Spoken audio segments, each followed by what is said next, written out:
Well, I forgot to introduce myself. I'm Denise Marie Guay, and I write horror comedy, and I'm your moderator for today. So I did the opposite of all of these folks. I'm the newbie. I didn't start until 2019.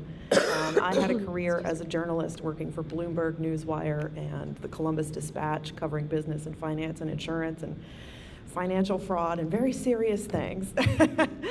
And now I write comedy because I'm tired of dressing up in a suit and being serious. But in 2019, I was given a terminal cancer diagnosis, and I decided that I was going to write some things to leave behind for my family and my friends that were in my voice. So I decided to write this horror comedy series. And when I was like, well, how am I going to get this out in the world? Like, I should publish this just so it's out there in case I'm dead, which, spoiler alert, I didn't die, so knock on wood. So the traditional route to me was not appealing because I'm like, okay, so if I query, I try to get an agent, and then I try to get a publisher. It could take 2+ years to do each of those things. Like, I could be waiting 2 years for a rejection or to hear back to say yes or no, and I'm like, I literally had an expiration date on me, and I'm like, I do not have 2 years to wait. This needs to happen now. So I was like, okay. So I looked around online, which is a cesspit of misinformation when it comes to self-publishing. Trust me, the sharks are circling. But I did find this Facebook group called 20 Books to 50K. And it's an absolutely amazing research on information on how to self-publish. So I combed that group.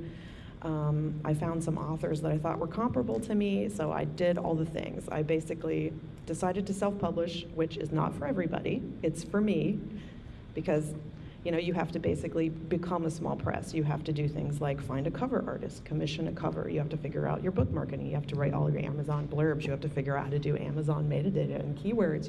There's a very steep learning curve, but the reward potential is very great if you do really well in that space. So I decided to self-publish, and then I hit publish 5 years ago, almost today, and it's been absolutely amazing and successful. And I've been very lucky. So because I self-published, I did not have to wait for rejection. I get to keep 99% of the royalties I make versus a traditional contract where you might be making 8 to 10 to 15%, maybe. I don't know.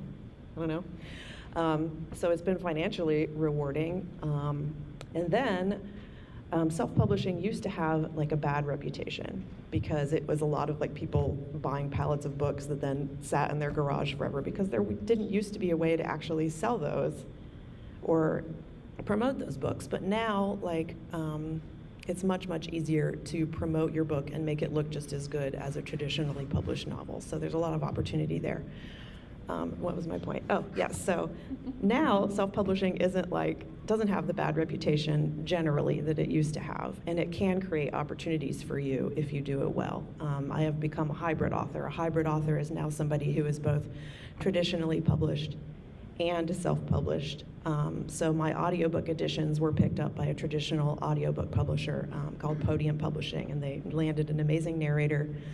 So basically my self-publishing success created traditional publishing opportunities for me, which I think is a thing that didn't used to happen. So, I'm the opposite track of everybody else, but I feel like now, more horror authors are seeing opportunity in the various publishing paths because there are multiple ways to get your work out there in the world.